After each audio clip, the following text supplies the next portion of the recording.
We've had a 2-week hiatus. God willing, we won't have any others. We'll just go right through until everyone is dead, as I promise. And then we'll start on the Ramayana, and then we'll deal with it.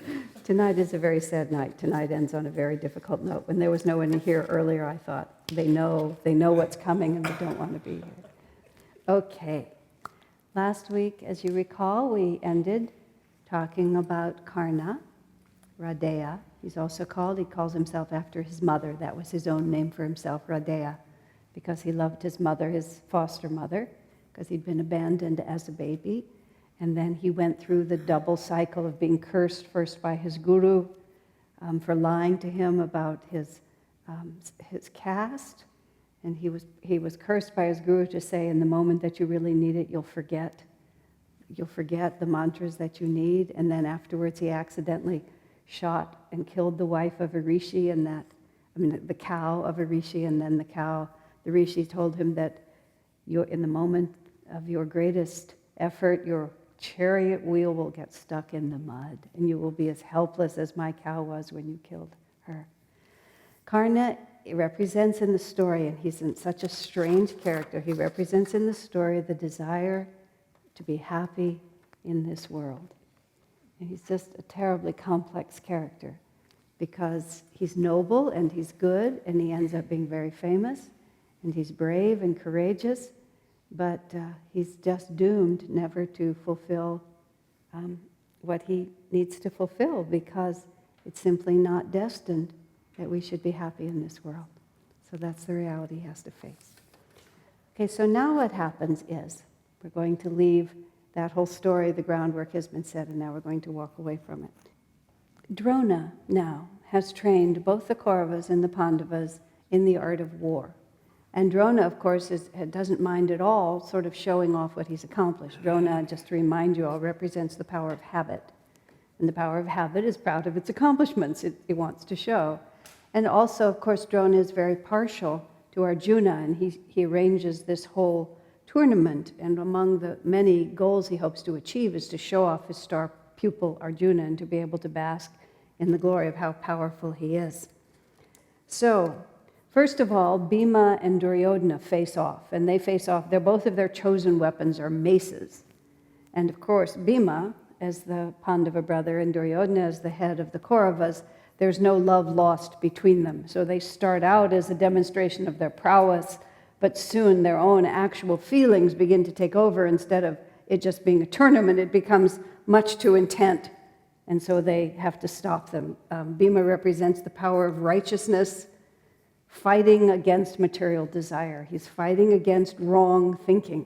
Righteousness fights against wrong thinking, but wrong thinking puts up a mighty struggle. And it starts out as an impersonal battle, but then it gets very personal between them. And so always you have Duryodhana and Bhima going one against the other. Duryodhana instinctively knows that the power of righteousness is going to eventually do him in. And Bhima knows that he can conquer Duryodhana, but still Duryodhana puts up a mighty fight at all times. And so this is how we live. So the next comes the archery contest.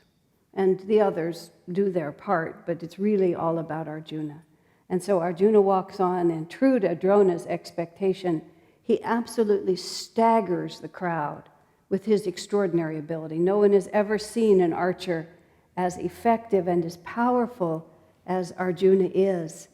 And Drona is basking in the glory of this, and Yudhishthira and his brothers are strong, and Dhritarashtra, the blind mind, has to pretend that self-control, which is what Arjuna represents, is something that he favors, even though inside he's seething. He really doesn't want Arjuna to be powerful, but he can't come out and say how much he favors his own sons. He has to pretend to be happy about it. So everyone has just universally accepted that Arjuna is the best, but all of a sudden off in a sort of a side area of the pavilion, this huge commotion starts, and everyone turns over, and this extraordinarily impressive and glorious looking figure that no one has ever seen enters the pavilion. And it is no one less than Karna himself, Radeya. and he was born with golden earrings and a golden breastplate, and his own father is Surya, the sun. Of course, he was the result of the mantra when his mother said the mantra and invoked the sun god. So this tremendous power comes into the room, and for the first time, there's a great trembling in Yudhishthira's heart because he's never seen anyone as powerful as this man, and he doesn't know who he is.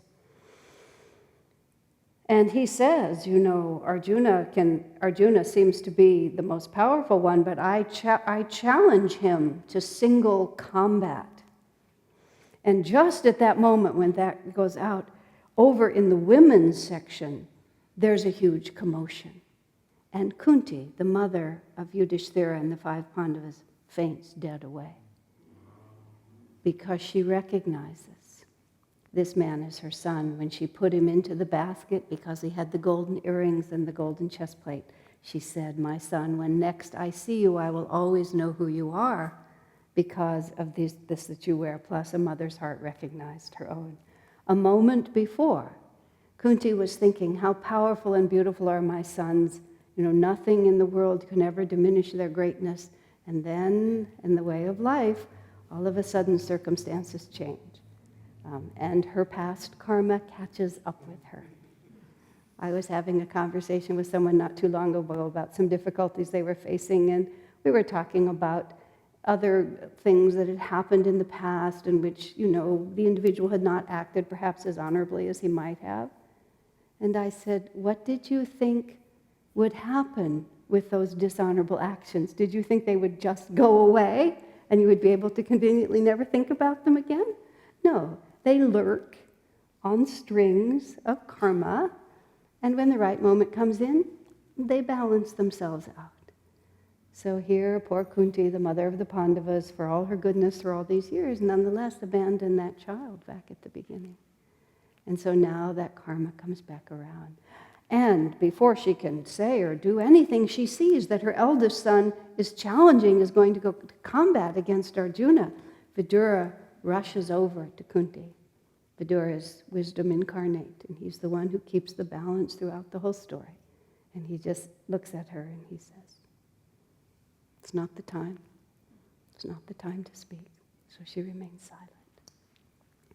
Now, Arjuna is perfectly willing to test his strength against this unknown hero. Arjuna has perfect confidence. Self-control can conquer everything. When you really think about it, it is the greatest hero, is the mastery of oneself. That's what Arjuna always represents. So he's perfectly willing to go to battle, and they're about to start fighting. But one of the elders says, wait a minute. He said, there's rules of Dharma here, that battle can only be between equals. So we know what Arjuna's lineage is. We know where he comes from. We know his family and his training, but who are you? And of course then, Karna has nothing to say because he's the son of a chariot driver and he is not in the class that would be allowed to compete with Arjuna. Now Duryodhana realizes that this man is the first he's seen who may have the power, to beat these fearful enemies of his, and plus material desire has a natural affinity for the desire to be happy in the world. So he interrupts before Karna can say anything, and he said, nobility is not merely a matter of birth. It's self-evident looking at this man that he is of royal lineage. And then Duryodhana, being an impulsively generous character, because no one is all bad, says, well, there's a small kingdom that has no monarch at this time, so I give you that kingdom. And then he asks for the ceremonial things to be brought, and then a formal coronation is done, and all of a sudden, he is a king in his own right. But just as all that happens, this humble-looking man comes forward, and as soon as Radhe sees him, it's his father. So this humble man comes, and this newly crowned king who was challenging the greatest hero of all times falls at the feet and touches the feet of his father, because Karna is an honorable man. If he, in that way, if he were dishonorable, he would have taken the moment to repudiate his heritage, but he's always been grateful for what his foster parents did for him. And then at that point, because it's self-evident that this is his true father, and Hridayi acknowledges that this is the man who raised me, Arjuna and the other Pandavas say, well, we're not going to fight with you. And Duryodhana just accuses him of cowardice and puts his arm around Karna. And Karna says, when no one else would believe in me, you have believed in me, and I pledge my life and my honor and my prowess to your cause. So there he is. He was born into the path of righteousness, but the desire to be happy in this world caused him to align himself with material desire instead of spiritual aspiration. Ooh, there's a lesson in there for all of it, isn't it? They picked the wrong friends. That, he's the most interesting character to contemplate all through the whole story because you so want him to succeed, but he never really quite makes it. And there's a certain rather obvious lesson in that, don't you think? We're always just thinking, what would it harm for everything just to work out nicely for me? I mean, why not? I would still love you, God, just as much if it goes my way. Don't you think so? But somehow God doesn't see it that way. Now, when Hridayi walks into the tournament and he confronts Arjuna, there's another reality. The father of Karna is Surya, the sun. The father of Arjuna is Indra, the lord of the universe, but also the god of rain. So as the two of them are aligned with each other, cool clouds cover Arjuna and give him the strength of a gentle rain, and the bright sun shines upon Karna, and even as on earth the two suns are fighting, the powers of the sun and the clouds and the rain are combating on a higher level. So now Indra himself becomes concerned because, of course, the gods are always watching what's going on down here. We think that we're just operating in the material plane, but the higher realms are also often involved. So Indra knows that every day at noon, Karna, without realizing it, is a devotee of his own father, which is the god of the sun. So every day at noon, he conducts a certain puja to the sun, and he has an unfailing commitment that whatever favor is asked of him after he conducts his noon worship, he will always grant. This is the greatness of those times when a man's word was everything, and he would promise that. So Indra is concerned for Arjuna, and he has promised that he would help Arjuna in his quest. So he plans the next day that he's going to come to Karna, and he's going to ask a favor of him that will weaken him. Now, Surya knows what Indra is plotting, because in that world they're also working for and against each other all the time. So in a dream that night, Surya, the god of the sun, comes to his son Karna, and he says, tomorrow, someone disguised as a Brahmin is going to ask a favor of you, and under no circumstances should you grant that favor. And Karna says, but I've given my word, always to grant that favor. And no matter what that means, my honor is worth more to me than anything. The one redeeming and complex factor of Karna is that even though there's this sense of doom which surrounds him, he realizes that his consciousness, his honor is all that he has. And so no matter what happens, he's always faithful to that, even though circumstances will not go in the way he wants them to go, and he senses that that's going to happen. So he says to Surya in his dream, I simply can't say no if I am asked. So after the puja the next day, Indra disguises himself as a Brahmin, and he comes up to Karna and he says, what I want from you is the golden earrings that are a part of your body and the golden breastplate that you were born with. And Karna says, I know that you are my enemy, and I know you are asking because you favor, those who are against me. But and if I give you these things, I know it will weaken me, because this is where my power comes from. I was born with these, and they have a divine force for me. And if I remove them from my body, then I will be weakened and defeated. But nonetheless, my good name and my honor and my word are worth more to me than any other victory. So he simply cuts them off his body and hands them to Indra. Now Indra has been vowed to help his own son. At the same time, he's impressed by the nobility and the self-sacrifice of this man. So first of all, he heals the wounds caused by this noble action on the part of Karna. But then he offers him also, he said, I wish to honor you back and I offer you a boon.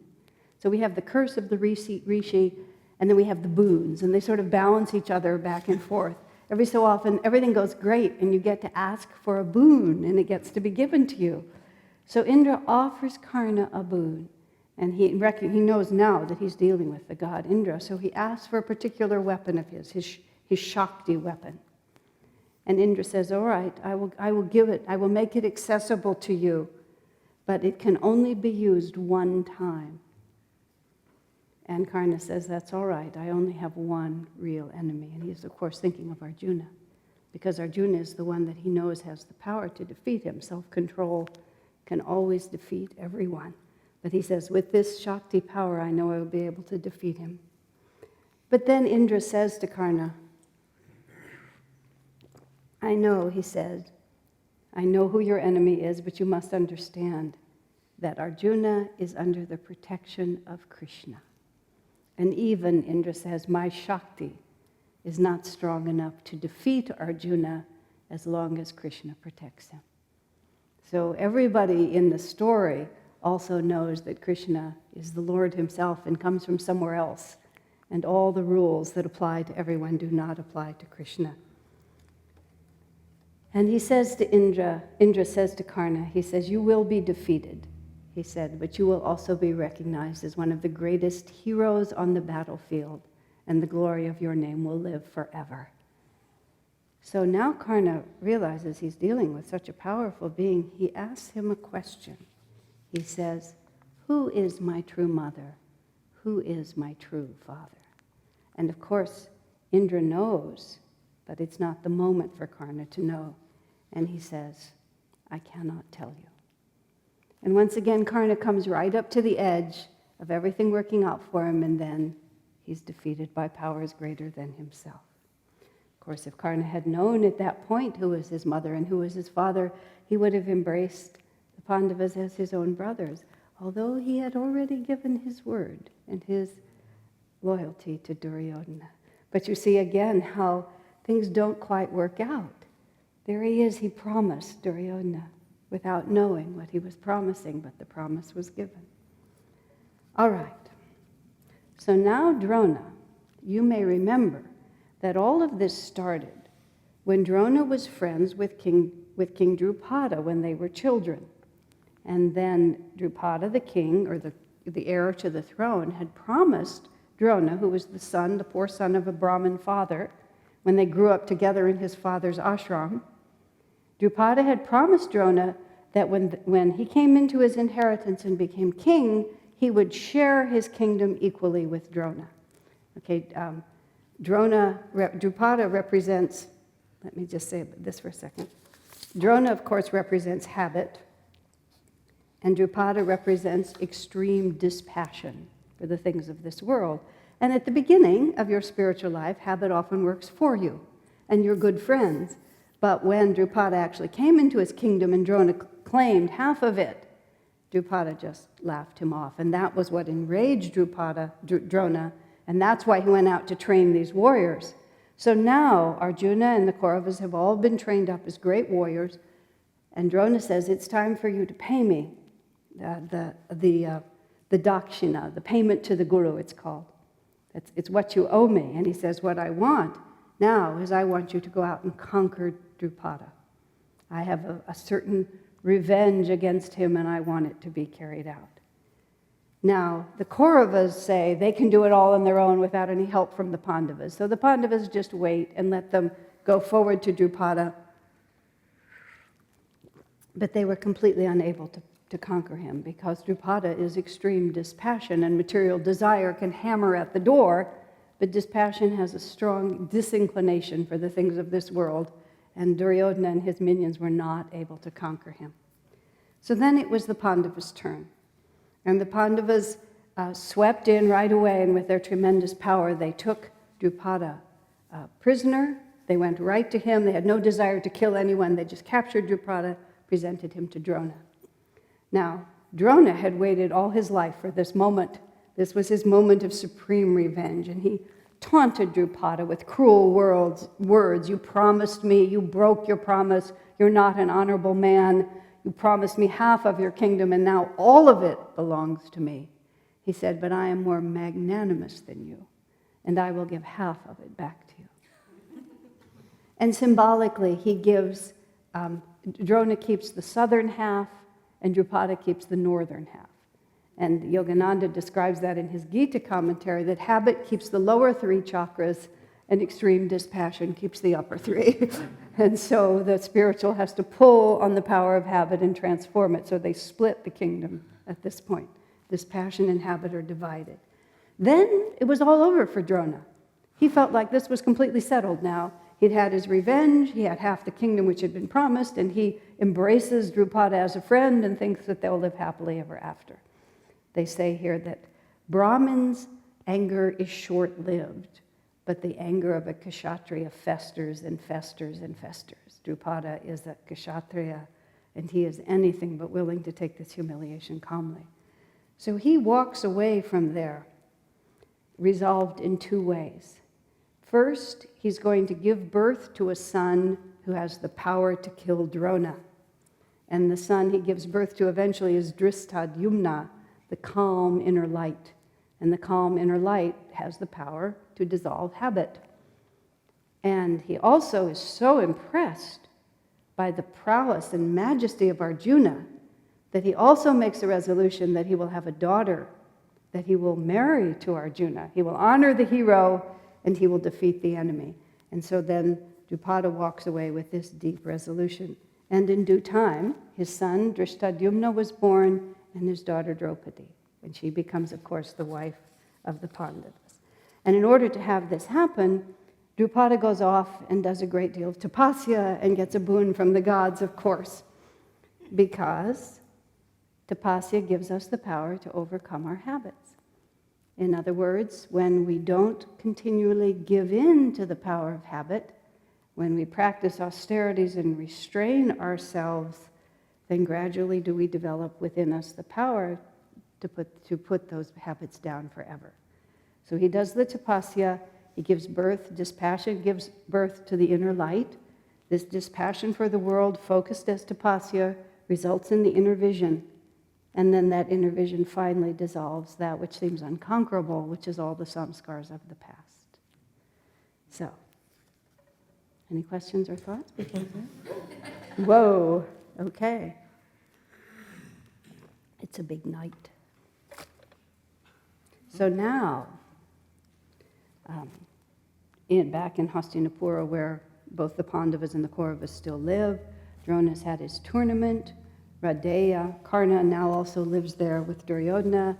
He's a constant unease for Yudhishthira because he can see the power of this warrior. So where he was certain of their ability to overcome the Kauravas, now he's not quite so sure. You see, this is also the other side of it.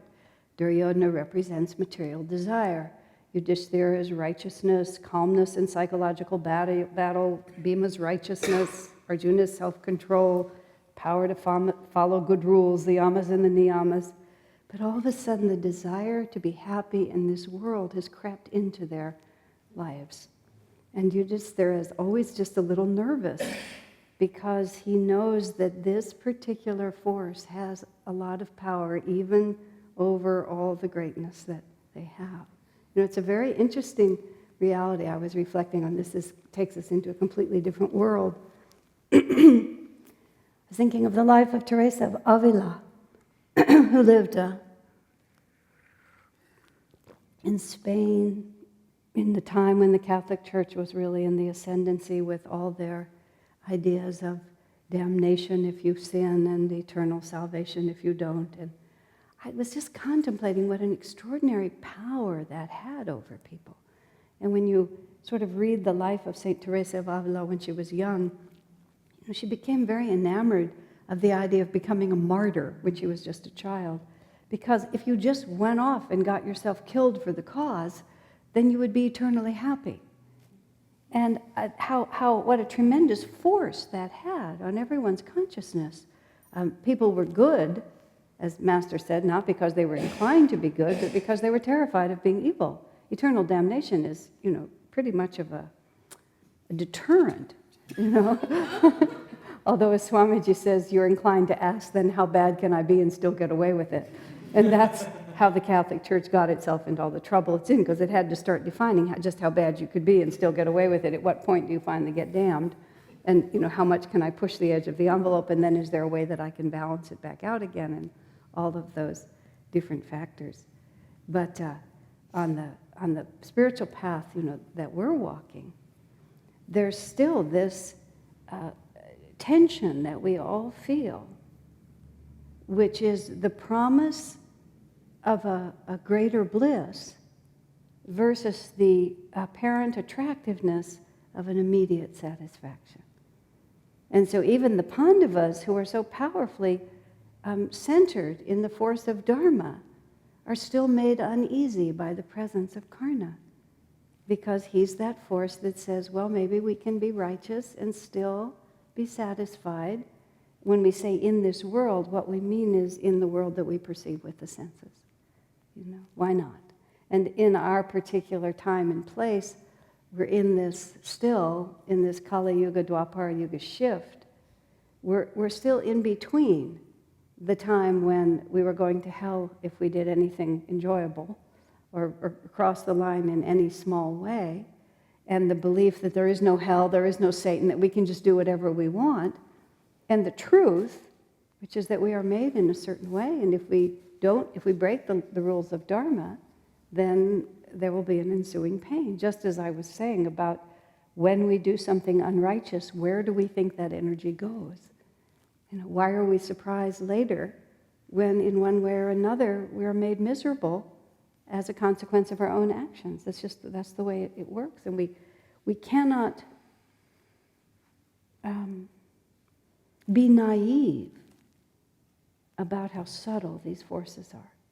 And that's why Karna in this story is made so powerful and so admirable in so many ways. And he even springs from the same lineage, but he's separated from that lineage at birth, and then just keeps making the wrong choices all the way down the line, because he's just slightly cursed. He's almost with them, but not quite at all times. So anyway, it's lovely to contemplate that one. Any questions? So back in Hastinapura, they're having a really hard time, because Dhritarashtra has to preside as if impartially over the sons of his dead brother and his own offspring. And he's bound to the sons of Pandu, or the Pandavas, because it was because of Pandu's prowess as a warrior that the kingdom became strong again, because Dhritarashtra himself was not capable as a blind man. It was his brother who made the kingdom powerful. So it would be dishonorable for him not to give due regard to the Pandavas. Plus, Yudhishthira is the oldest. Duryodhana at the same time is just eaten up with jealousy and can hardly bear what goes on. And in the meantime, the citizens, of course, are drawn to the righteousness of the Pandava brothers, and the rightful king is Yudhishthira. And so finally he feels that he just has to, make it clear that Yudhishthira is the heir to the throne, and so he crowns him Yuvraj, it's called, the coming ruler, even though Duryodhana can hardly stand it. Dhritarashtra becomes afraid that his son is going to do something rash. And since he himself wishes to get rid of the Pandavas also, he decides that he can plot better than his son. The blind mind thinks it knows what it can really do. And so he comes up with a plan, and he suggests, at Duryodhana's urging, Duryodhana says, look, if we can just get these people out of town for a while, just give me a chance to win the citizens to my cause. He said, I know I can get a hold of this kingdom in such a way that they will always be loyal to me. If this spiritual aspiration would just go away for a while, I think I can convince everyone here that my way is the right way. Isn't that so? Isn't that how we argue with ourselves a lot of the time? Don't we just sometimes think that our spiritual aspirations are just such a nuisance. You know, everything was just fine until this happened. Until they came back from the forest. I was impressed once. Someone told me that her children were raised at Ananda but have gone into another life completely. But she heard her daughter speaking to a friend on the phone, and they were talking about the inescapability of their upbringing at Ananda. And one friend said to another, they were both from the community, yeah, she said, all our friends just do whatever they want, but we always have to think about the deeper meaning of everything. Well, that's how Duryodhana felt. If I can just get rid of these guys for a while, it'll be just fine.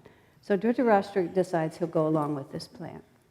So he tells them that there's this beautiful city, it's called Varanavata. He said, why don't you go there for a while? Why don't you just go on a long holiday to that city, see other places, and so on. Now, Yudhishthira, a theme throughout the whole Mahabharata, which is a strong theme in Indian culture, kept alive by these epics, is this obedience to your elders. I mean, it's hard sometimes for Americans to understand when an Indian person will come and say, well, my mother wants me to do this. An American will tend to say, and? You know? But it's just not easy in that culture because it's so strongly inculcated in many Asian cultures, this respect for parents, respect for elders, and it's right here in this epic. Yudhishthira is always bound by what his elders say. When we get to the Ramayana, it's the same thing. Even if they're wrong, his principle is that he has to respect the elders. So he knows Dhritarashtra doesn't mean well for him and that this is not really a good idea for him, but he's the soul of Dharma. And Dhritarashtra is like a father to him because his father has passed away, so he says, yes, of course that will go. Now, as soon as Dhritarashtra makes the arrangement for him to leave, he sets in motion this plot. And he calls one of his ministers to him, a man named Purochana, and he says to him, I want you to go ahead to that city, and I want you to hastily construct a beautiful palace so that when the Pandava brothers get there, you can say, oh, my lords, this palace has been constructed for you. Would you please come and honor us by living here? And then Dhritarashtra tells him, he said, make that palace out of intensely flammable materials. And after they have gotten comfortable and have lived there for some period of time and have become relaxed and confident, then we can burn that house down with all of them in it, and we'll be done with them forever. Isn't that right? This is what the worldly desires want to do. We just want to get rid of these annoying spiritual aspirations. And sometimes we try to do that, don't we? We just try to burn them down. We leave the ashram, we go back to worldly habits, we marry a very materialistic person, we go out and get money, we come back to the ashram and try to tell everyone how happy we are now. We just really want to get rid of it. Right? So Dhritarashtra, the blind mind, plots that we'll just lure them into this beautiful house, and we'll just burn them to the ground, and then it'll all be done. Now, the citizens, of course, didn't want them to leave because they loved this was their home country, and they loved the Pandavas, but Yudhishthira insisted, and so off they went. Now, Vidura, the all-seeing wise Vidura, who can read the blind mind even when the mind thinks it's hidden from him, he knows what Dhritarashtra is planning. And so as they're walking out of town, Vidura begins to speak in a language known to very few. And he says a few words, and he speaks about fire, he speaks about poison, he talks about how even the rats can make a burrow underground, so even if the whole forest burns down, they'll be protected in their underground place. And after he walks away, Bhima and the brothers come up and said, what was he talking about? And he said, I think it's going to be fire, is what he answers like that. So then they settle in this town, and they stay for a while in one house or another, and Purochana builds this house and then invites them to stay in it. And Yudhishthira knows perfectly well what's going on, but he's been cautioned, and he recognizes that the time is not ripe yet. Now, this is also a wise aspect of spiritual aspiration. Sometimes spiritual aspiration has to be a little bit strategic in its confrontation with material desires. Because if the time isn't ripe, you won't necessarily succeed. And often, if you provoke the confrontation too soon, not only will you not succeed, but you will actually lose ground. In a very small way, Swamiji talks about when he first became zealous for the spiritual path, he started taking cold showers, thought he would make himself tough. And he said, but he took so many cold showers that he reached the point where he just couldn't get warm for months and months at a time. And it simply wasn't strategic at that time. So one of the other things that Yudhishthira tells us is he knows ultimately there's going to be a battle to the death, but he also bides his time. Both sides bide their time, waiting until they get stronger. So they move into this house, and shortly after they move in, a messenger comes from Hastinapura, just a simple man, who begins to talk to Yudhishthira in the same unknown dialect. And it turns out that this man is an engineer and a miner, one who goes under the ground. And he's been sent by Vidura to provide the escape hatch, because they walk around this beautiful palace that has been built for him, and they see it's built entirely out of flammable materials. And there's jars of oil and, piles of wax, just everything that's there. It seems a little transparent, but maybe they thought they could get away with it. So the miner begins to make this tunnel. And this house even has a moat around it. So the miner has to tunnel way underground to go under the water to get all the way out. And they need to get out of the house, but Purochana hangs around all the time. So the Pandavas develop a great interest in hunting. And almost every day they go out and ride in the woods, and so this minister has to go with them. And in the meantime, they get really familiar with the lay of the land, and they know everything that's there. So it's been about a year, and now the miner has finished his tunnel, and they have it's in the center. The entrance is in the courtyard, and it's covered with a rug, and only the Pandavas know it's there. And they begin to feel that time is running out, and they hold a family council with their mother, and they say, we need to strike before they strike at us. So there's a friend of Purochana, this low-caste woman who has 5 sons herself. So they invite them to come for a dinner, and then they feed them a great deal of inebriating beverages until this woman and her sons and the evil Purochana are completely drunk and passed out. And then they go around and set the house on fire themselves, pull back the rug, go down into the tunnel, and then suddenly the house is in flames. And the whole town, seeing the fire, runs, but there's a moat around and they can't get across. Besides, the fire is so hot, they just have to watch the place burn to the ground. And Bhima decides wisely that they will leave the entrance hole uncovered because all the debris will fall into it. And of course, that will be then the signal to Vidura and those who come after that they were able to get away. So they go a very great distance underground and come up by the river. And there they find that a boatman has been stationed there by Vidura, and for the entire year he's been waiting. Vidura told him every night, one of these nights the Pandava brothers will come and you must be ready. So again, we have the servant of the Lord waits, the servant of righteousness waits, the Pandavas come, they're taken across the river, and then they flee. Word gets back, and then they go into the house and they discover, oh my goodness, the evil minister was killed, but also there's a woman's body and 5 male bodies.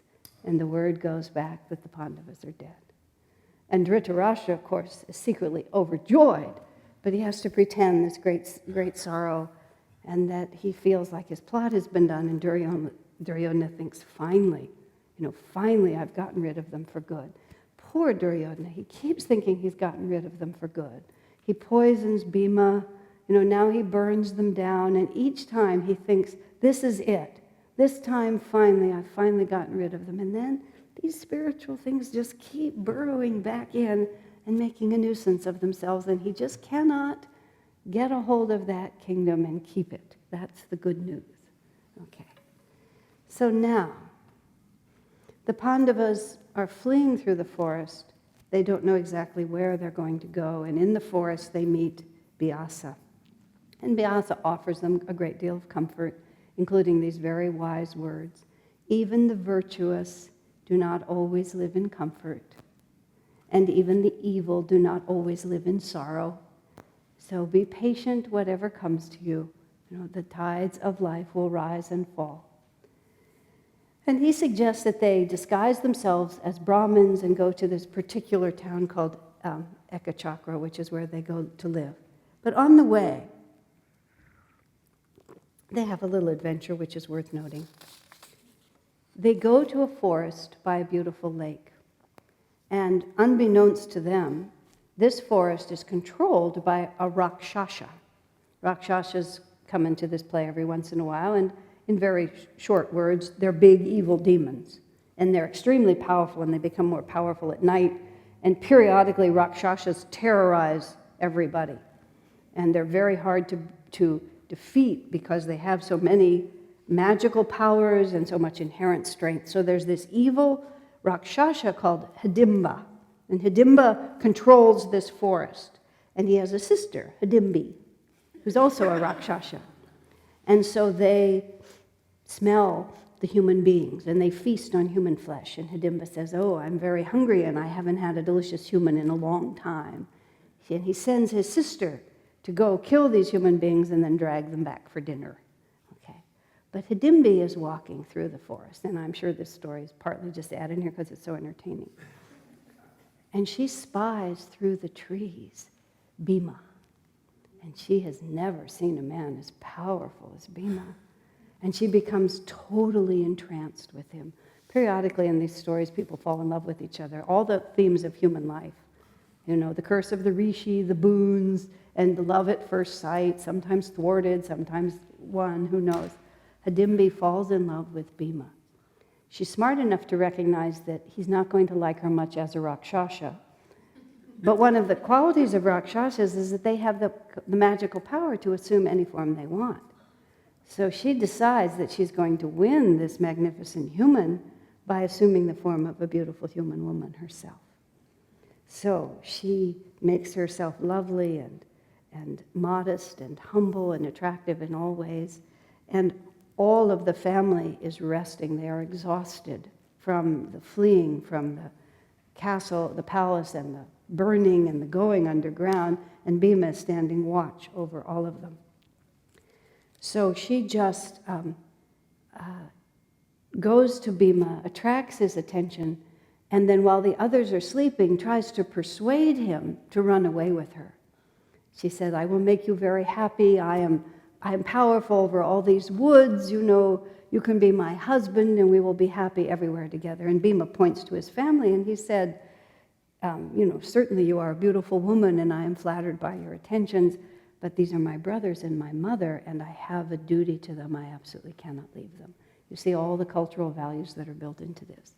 "Oh, but love is more important than anything." No, he says, duty is more important than this.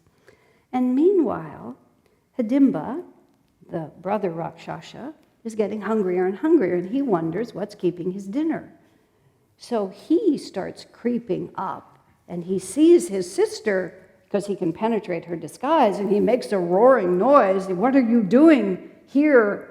And then Hidimbi says, "Oh, my brother is so powerful, he can defeat everyone. Come, you must run away with me." And Bhima says, "I am not afraid of anyone. Let him come. I will defend my brother and my mother against this."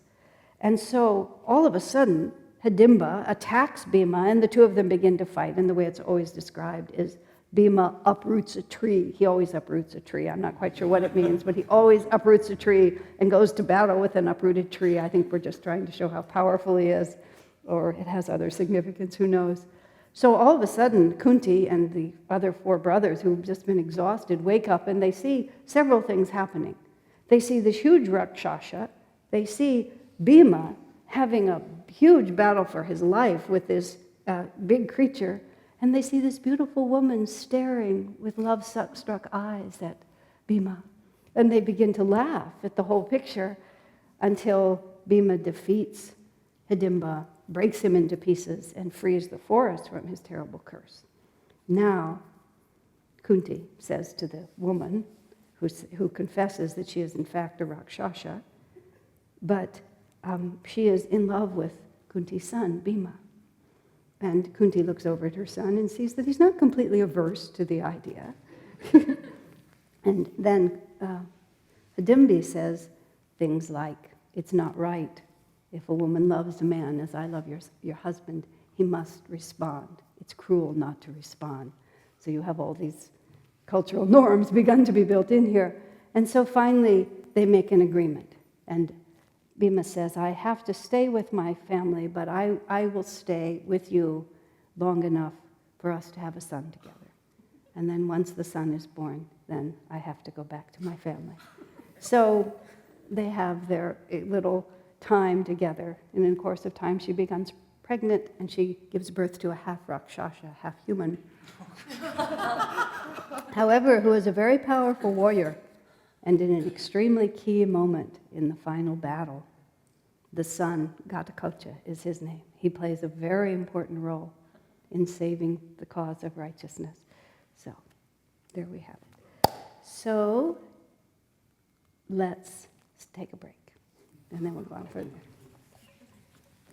They knew, Bhima and the Pandavas knew that she was this evil demon. Hidimbi. Hidimbi, yes. Yeah. She wasn't an evil demon, she was of that race. Oh. Yeah, she was a Rakshasa, which, was of a certain race, and lots of them were demons. Okay. It's a little confusing. And I'm certain that Sai Ganesha has a long answer, but I'm not going to ask him to give it right now. I'm sure that, because, the people who've spent centuries sorting this out will sort this out. So my answer is the crummy Western answer. I was going to say, you did say something beforehand that was just a little side note, so we'll leave it at that. Yeah, the Rakshasas are the demons, the demon race generally, but the offspring of Hidimbi and Bhima actually turns out to be Gatakocha, who's a very powerful warrior who, as I say, really saves the Pandavas at a very critical moment with his tremendous power. So it's like nobody's entirely one or the other. There's generally a bad seed, but then they come out okay on the other side. And she, of course, fell in love with Bhima, so she must have had some goodness in her because she, fell in love with him instead of just eating him, which is what she had been sent to do. So part of it is that there's just no clear-cut answers. But I also think that part of it all has been added over time by the storytellers, just for the fun of it. I was also asked another question, which is basically, if the Battle of Kurukshetra is the story of the soul's evolution from materialism to spirituality, is it only for advanced souls, or does it cover everyone? And part of it, we have to really realize these stories were created when Kali Yuga was beginning, this story, in order to keep the truths alive. So it can be told on many different levels.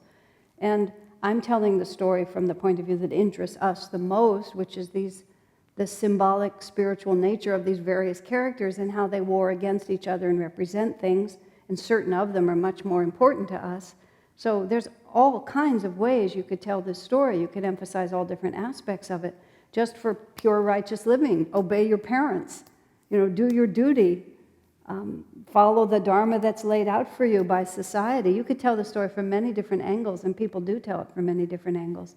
I think I mentioned at the beginning, when I was talking about this, about being in a temple in New Delhi in which there was a huge number of carvings on the wall illustrating all of these traditional stories, and watching literally a group of illiterate people seeing the pictures. And even though I couldn't understand their language, it was so clear that the pictures communicated so much to them that got them so happy and involved. And so it's just, we understand it on whatever level we want to understand it. And it goes all the way from Krishna to the most evil people here, and everything in between. And just the average citizens just trying to have their little life and all the different things that happen. But it did descend from a higher age. It was at the transition between Dwapara. Krishna incarnated at the end of Dwapara, the beginning of Kali, descending, which is, of course, exactly where we are now. So they had the memory of a higher age. In the Ramayana, which was at the end, I believe it was at the transition between Treta Yuga and Dwapara Yuga, or reputed to be just at that point. At the very end of the Ramayana, a fishwife was heard arguing with her husband, and everyone said, the golden age is over. Because it was just the beginning of what is where we're just heading now. But still, disharmony was possible between those who were supposed to love each other, and then they knew that the hard times were coming. And in this story, when we finally get on the battlefield, Krishna condones certain things that were considered utterly dishonorable. And Krishna then has to say, too late, Kali Yuga's coming. This is just what you have to do in these times. It's not possible to be quite as clean and pure as we've been up until now, because it's a new age, and evil has too much power. We have to borrow a little bit of its strength in order to succeed. So these are big lessons. Yes, Marilyn has a question.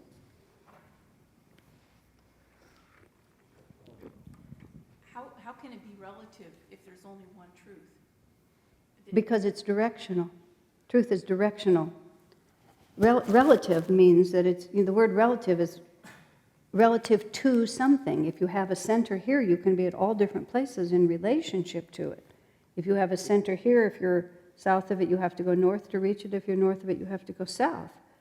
So you can't say that north is the direction to reach truth. You have to say wherever you are arrayed in relation to it, you go to it. We were talking about this in a different group this morning. I was actually commenting, I had just listened to the audiobook of Nelson Mandela's autobiography, Long Walk to Freedom. It's a very interesting book. And just different dharmas for different people. There's a certain point at which the willingness to go to war and sacrifice your life for a cause you believe in is progress. And there's another point at which to pick up a gun and shoot someone, even in war, would be unthinkable. It just depends on where you are. If you're only living for yourself and your own pleasure, and then suddenly you have an ideal that's bigger than you and you're willing to go forward toward it, that's expansive for you. Relative to where you're standing and where you're going, that's forward. And for someone else who's on the other side of that, it might be backwards. Nationalism could be contractive, whereas nationalism for someone else could be expansive. And so also for the ages or the yugas, that's also the truth? Mm-hmm. I didn't realize that. It's a tricky point, and when we get to there, it's a hard point to understand. But Krishna says it's okay to do this, and he, has Yudhishthira commit a dishonorable act. And there's a lot of criticism, but Krishna says it's necessary. We couldn't have defeated them otherwise. And it's not quite the end justifies the means, but it's a little complicated, yeah? I mean, that's why, like right now even, I'll use a very little example, but people become infatuated with diet, as people do on the spiritual path, and we get engaged and we think we'll have raw foods or only grapes or whatever it is. And Swamiji remarked once, it was very interesting, and he was quoting Master.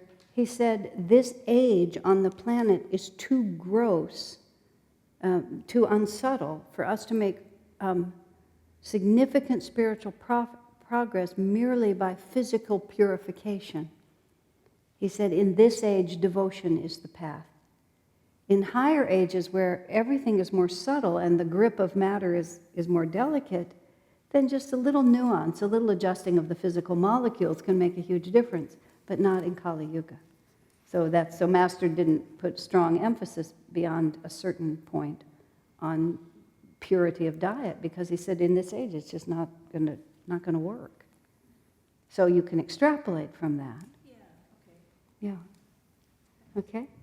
I mean, these are very subtle points, though. It's not like they're obvious. All right. So, the Pandavas go live, disguised as Brahmins, in this town that Vyasa has sent them to, Ekachakra.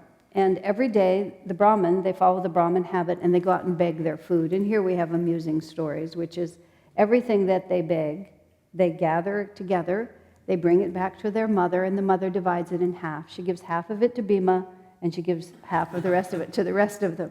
And then they tell the story about how Bhima gets a potter friend, to make him a gigantic begging bowl, and then he goes out into the town with this huge bowl with the citizens of the town fill. But Bhima is always hungry. And this is a very difficult part of living in this way. His enormous appetite is never satisfied. And they live for almost a year in this, they rent a house from a Brahmin family, and then one day the peace of their life is interrupted by this weeping and wailing from the family of the landlord, and they overhear this discussion, and only Bhima and Kunti are home at the time. The other brothers are out gathering their food for the day. And it turns out, Kunti goes over and inquires, and it turns out that this town is also under the control of an evil Rakshasa. And that Rakshasa used to wander into town randomly and steal people to eat them. And so the town made an agreement with the Rakshasa, which is once a week, the town would send the Rakshasa a huge cart of food and one citizen. And that responsibility would go from house to house. And what had happened was this Brahmin family had been selected. It was their turn. And one member of the family was going to have to sacrifice himself. The mother wanted to sacrifice herself, the father, the son, the daughter. This terrible conversation is going around. And Kunti says, there's no need. I have 5 sons. My son is very powerful. We can send him to meet this Rakshasa. And there's some argument back and forth, but finally Kunti absolutely insists that she will send her son, knowing that her son will be able to defeat the Rakshasa. Bhima is all for the plan when he realizes that an entire cart of food is also going out there. So they arrange for him to have the cart delivered, and the Brahmin family cooks all night and fills the cart with delicious food, and it's also mentioned that she's a very good cook. And Bhima is very happy about this. And so he drives this cart with the cattle which are going to be eaten and all the food in the cart, and himself was meant for the Rakshasa. And when he's on the hill and he's near the cave where the Rakshasa is, it occurs to him that after he does battle with the Rakshasa, he'll be impure because of the blood that will be shed, and that he won't be able to enjoy all of this food. So he sits down on the hill and eats everything that there is to eat. These are ridiculous stories, but they're entertaining. In any case, the Rakshasa spies him and becomes very enraged, and Bhima holds him off while he finishes the last of the curds, as it's described. And then, of course, with great power, defeats the Rakshasa and frees the city of the curse. So the Pandavas act as noble people ought to act. Whenever they find that there's trouble that they can solve, they do their best to solve it, even at great cost to themselves. This is another one of the cultural stories that's embedded in here, that even when they see others are suffering and they have the power to alleviate that suffering, they step in and do it. They don't stand back and say, this is not for me to do. So now what's happening is the time has passed, and the timeline of this epic is a little obscure, so let's not try to exactly figure it out. But Drupada has done his austerities. He has his son Drishtadyumna, and he has his daughter Draupadi. Now, of course, he has this daughter because he wants to give her to Arjuna to be his bride, and he's heard, of course, that the Pandavas were killed. And he doesn't quite know how to reconcile these two, because this daughter was born to be the wife of Arjuna, but the Pandavas apparently are no more. So he decides that he's going to have a swayamvara, which is this event where a woman is allowed to choose her own husband. And she has a garland, and she garlands the man that she wants to be her husband.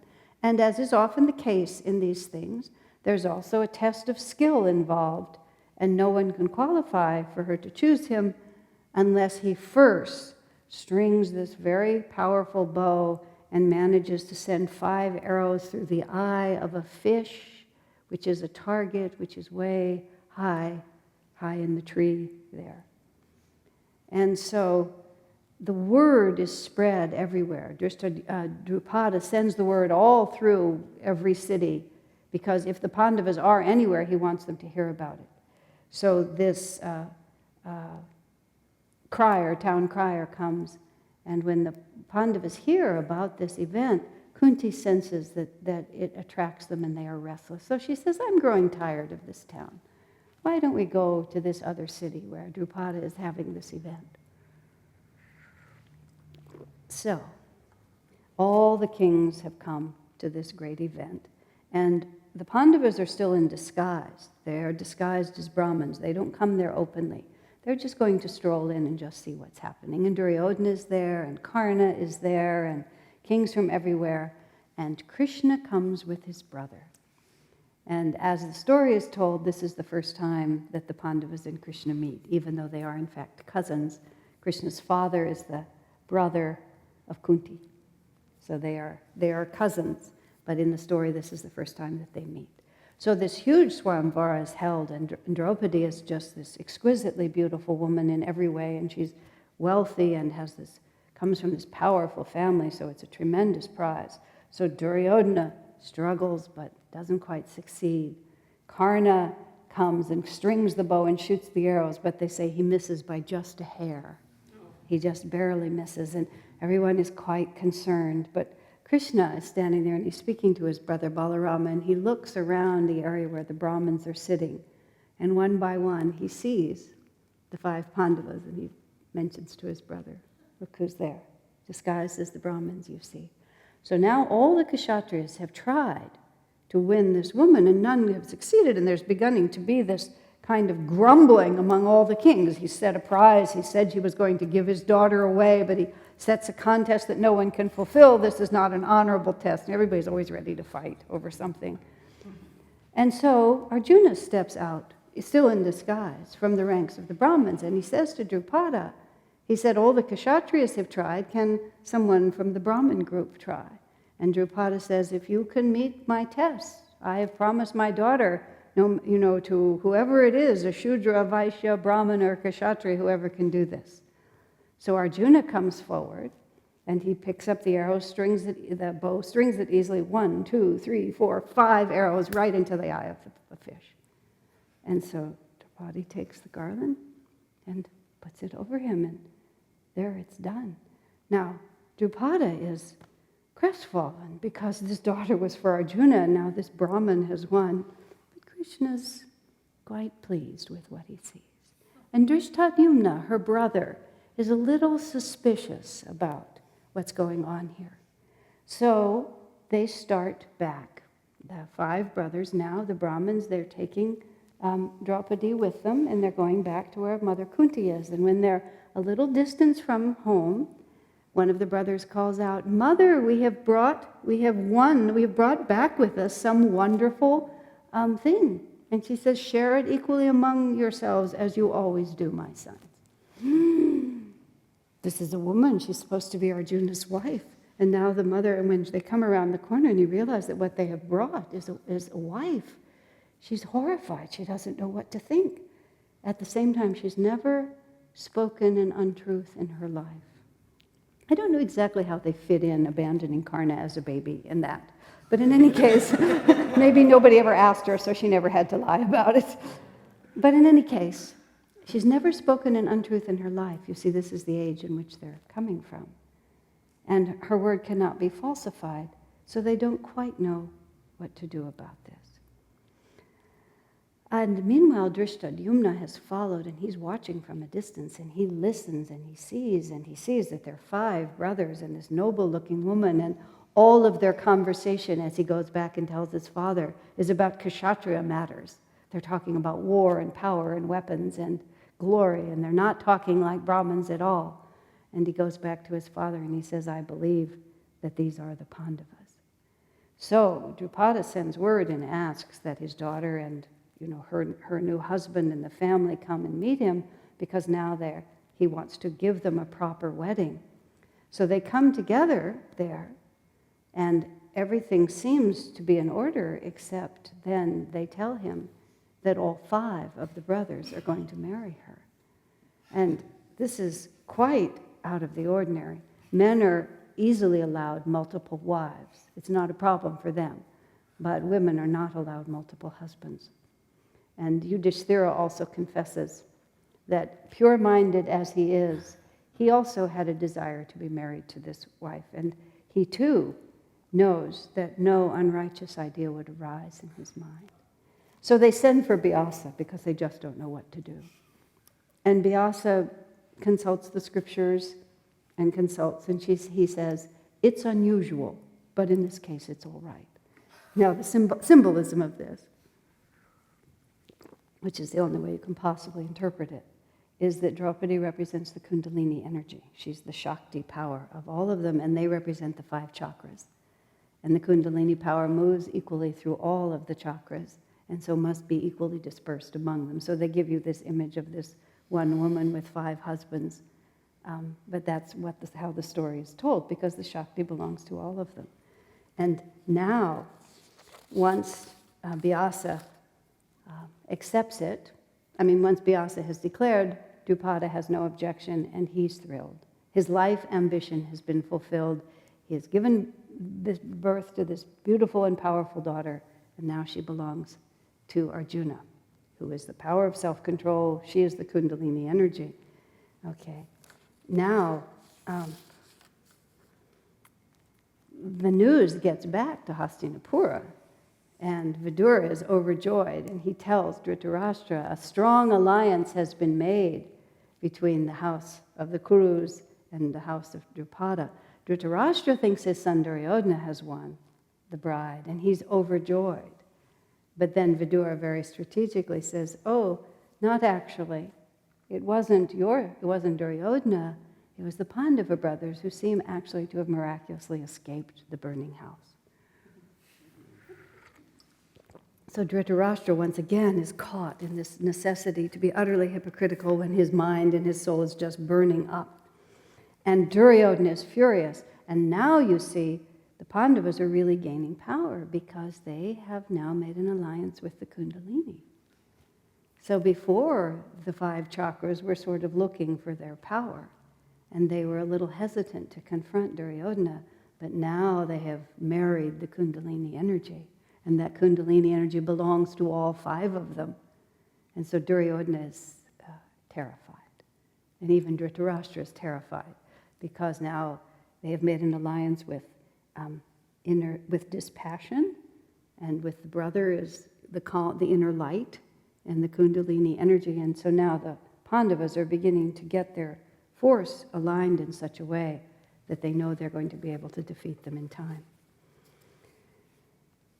So, Duryodhana, led by Karna, wants to just go out and do battle with them and try to just knock them off the planet right away. But Vidura, Dhritarashtra, and even Bhishma, the ego, says, no, we have to make peace. Bhishma says, we have to find a way to coexist, because the ego knows that you're just not going to be able to defeat this force. It's getting too powerful. So they all go to Hastinapura. They're invited. Dhritarashtra pretends this great joy. They invite the whole family back. Krishna comes with them. And when they go to the women's apartments, the mother of Duryodhana and all her brothers, Gandhari, remember, she put the cloth over her eyes when she married her blind husband. She didn't think it was right if he couldn't see that she would see. So she's, because of this tremendous sacrifice, again, you see the complexity of things, she's given birth to this king of material desire, but she herself has lived this life of purity and self-sacrifice. So when Draupadi comes to her, because she doesn't have physical sight, she has inner sight. And in many occasions, Gandhari is her name, she sees things that others don't see. And as soon as Draupadi comes, she says, this woman is going to be the death of all my sons. Okay, the Kundalini energy has awakened. It has wedded itself to all the chakras, and she knows that the days of her dishonest and materialistic sons are numbered now. That this woman will wipe them all out, because when the Kundalini rises, all of those desires and forces are just obliterated. And that is, in fact, how it all comes out. So Dhritarashtra decides that he's going to turn over half the kingdom to the Pandava brothers, because they can't coexist. So he gives them a God-forsaken section of the kingdom and says, you just go and live in that, he calls it that wonderful part, and we'll live in this part, and we'll all just coexist together very nicely.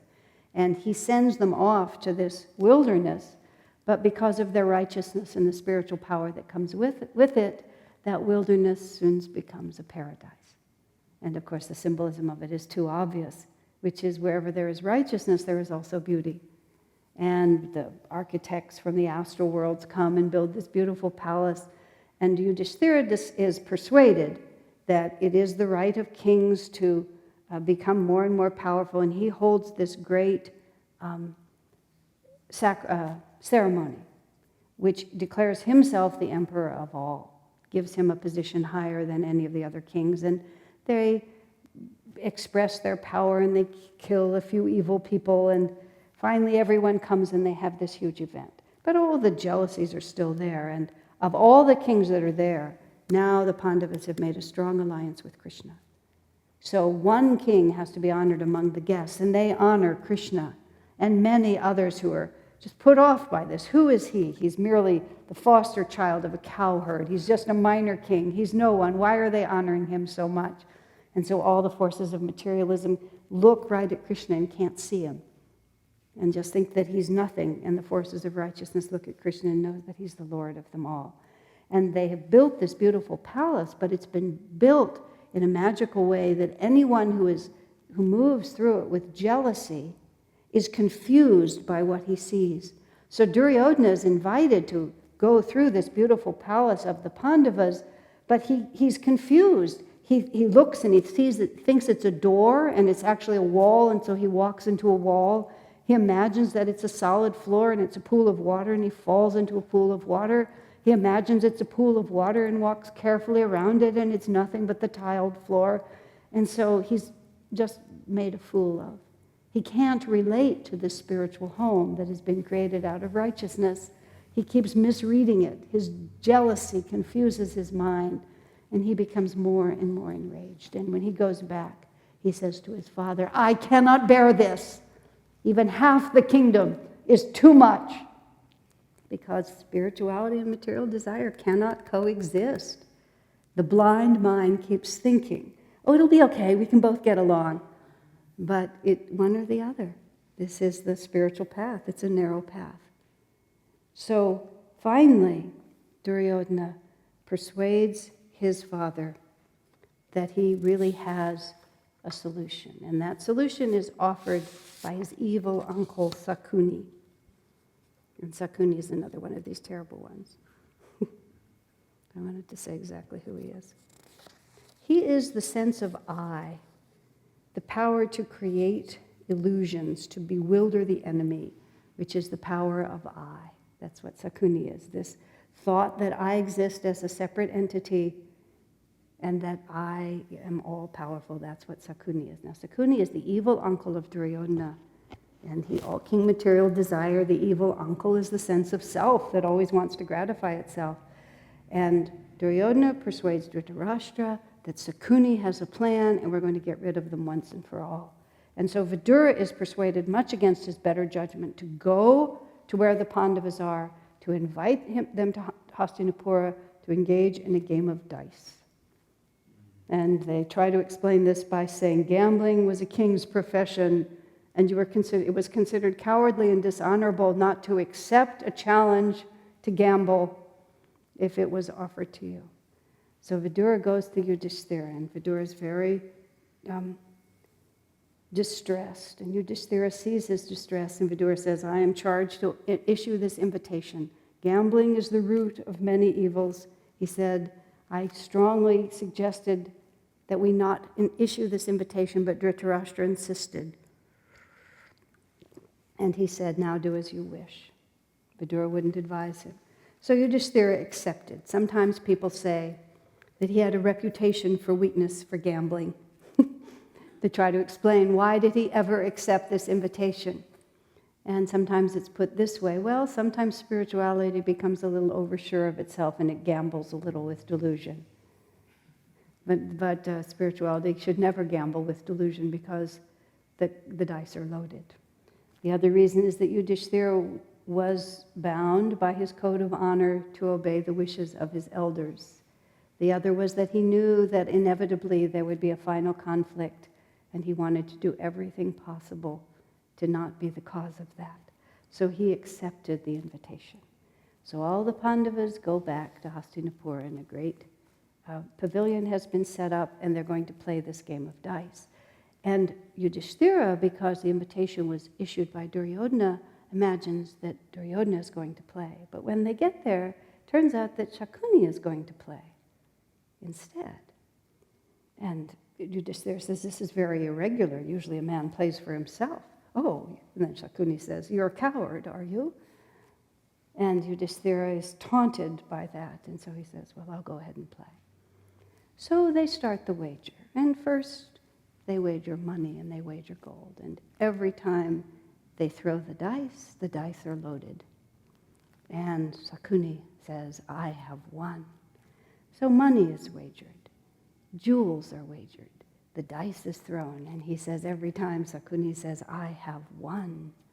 So then they start wagering their weapons, then their elephants, then their horses. And finally, they start wagering the land that they possess, village by village, and the flocks of cattle and the sheep, every measure of wealth and power that Yudhishthira and the Pandava brothers have gathered, piece by piece by piece. Shakuni throws the dice, and every time it's all stacked against Yudhishthira, and Shakuni declares, I have won. Finally, everything external is gone. So he begins to take from his own body his personal ornaments. He takes from his brothers his personal ornaments. Time after time, Shakuni wins.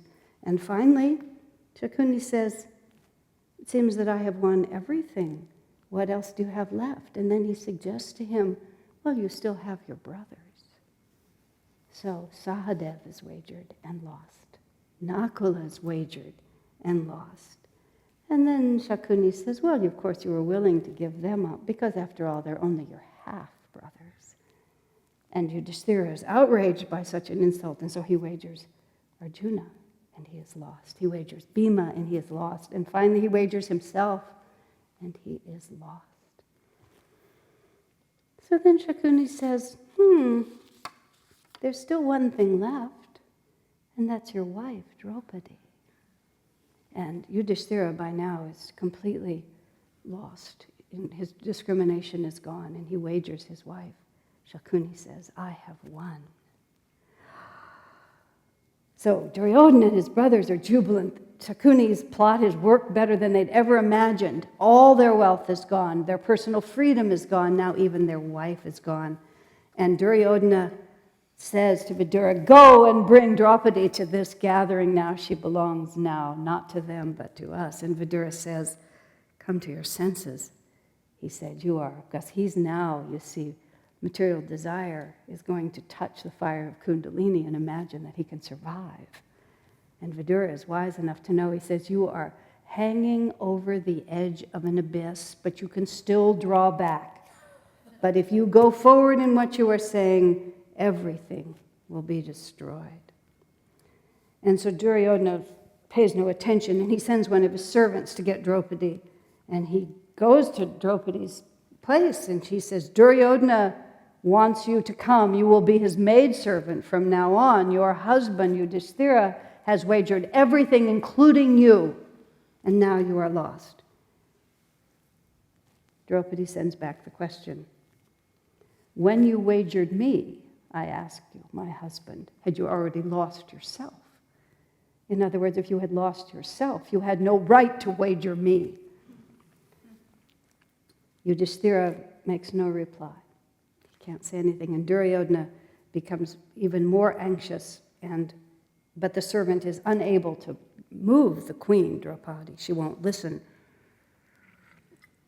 So he sends his brother Dusashana, who represents anger. When desire is thwarted, anger comes forth. And she still refuses to come, and he grabs her by the hair, and he drags her into the assembly. Now remember, when Bhishma touched Amba's hands, Salva wouldn't deal with her at all anymore. It's an insult beyond measure. He drags her by her hair. And Draupadi masters herself. She's a very powerful force. And she challenges all the elders. How could you allow this to happen? Had he already wagered himself? Did he have the right to wager me? Don't forsake me. How can you preside over such a dishonorable situation? All the Yudhishthira remains silent, and all the brothers subservient to him are bound in their silence. But Bhima finally cannot stand it any longer, and he begins to rage at Yudhishthira for this terrible thing that has been done. And then all of a sudden Arjuna sees what is happening. The Pandavas are now warring against each other. And he puts his hand on Bhima and he says, their plot is working. Be silent, my brother. So even though they are furious, they simply stand. And suddenly, the whole assembly sort of comes to its senses and sees what's going on here. And for a moment, it looks like they're going to come back. But then Karna stands up and he says, "Look, this is just a fine point of law. What difference does it make? Yudhishthira had lost everything. He didn't have to wager her separately. The wife belongs to the husband. Everything was lost, including himself, and that includes her. Even the clothes that they're wearing now belong to us." So the Pandavas strip off their clothes and throw them on the ground. And then they Duryodhana looks at Draupadi and says, "And the clothes that she's wearing." Oh my gosh. And seeing that no one is saving her, she sends, Duryodhana sends his brother Dusasana, and he grabs the end of her sari. He's going to pull it off. And then Draupadi surrenders herself to Krishna. She realizes that no earthly aid is going to save her. She begins to pray only to Lord Krishna. And then the way the story is told, Dusasana pulls and pulls and pulls and pulls, and hundreds of yards of sari come off of her, but still she remains completely wrapped. And Bhima, watching Dusasana commit this outrage against their beautiful wife, says, "I will rip your heart from your chest and drink the blood from it while it still beats." Oh my God.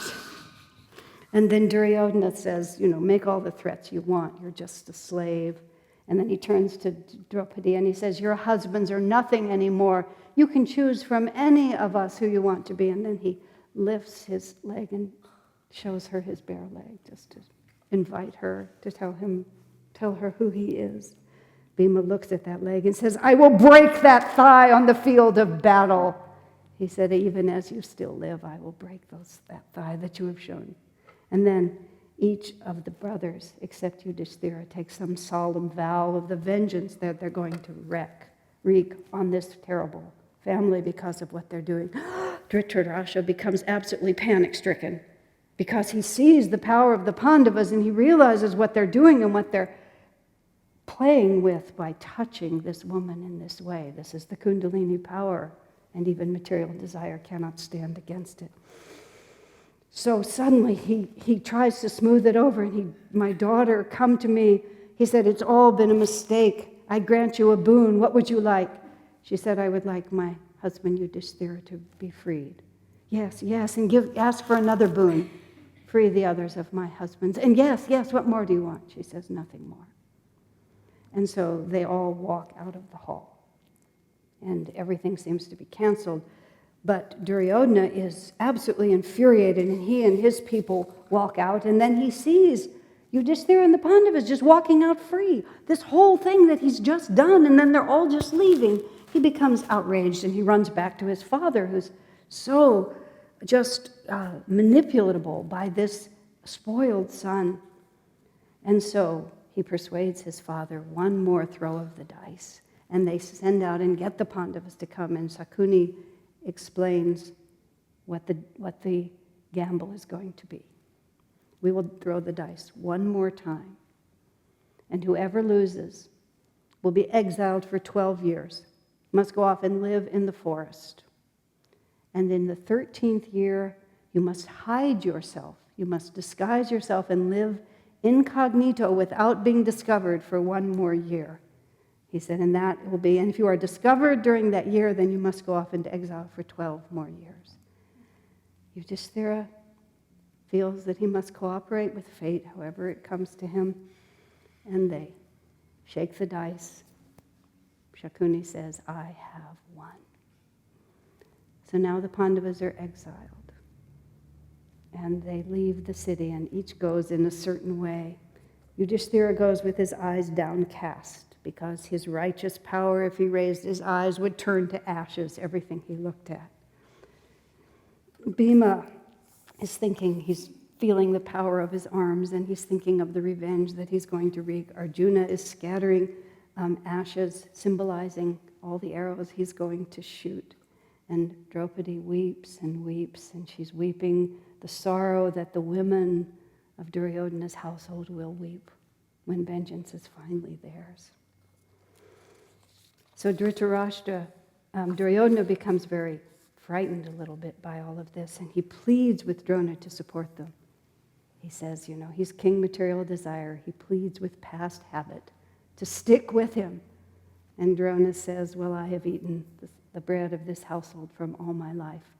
He said, but I will defend this household, but dharma and righteousness are on the side of the Pandavas.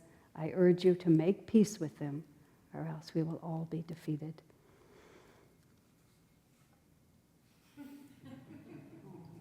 And that's it for tonight.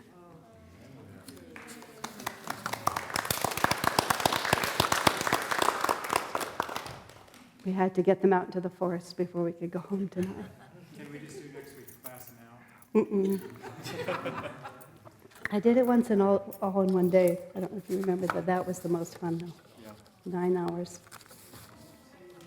Okay. 9 hours?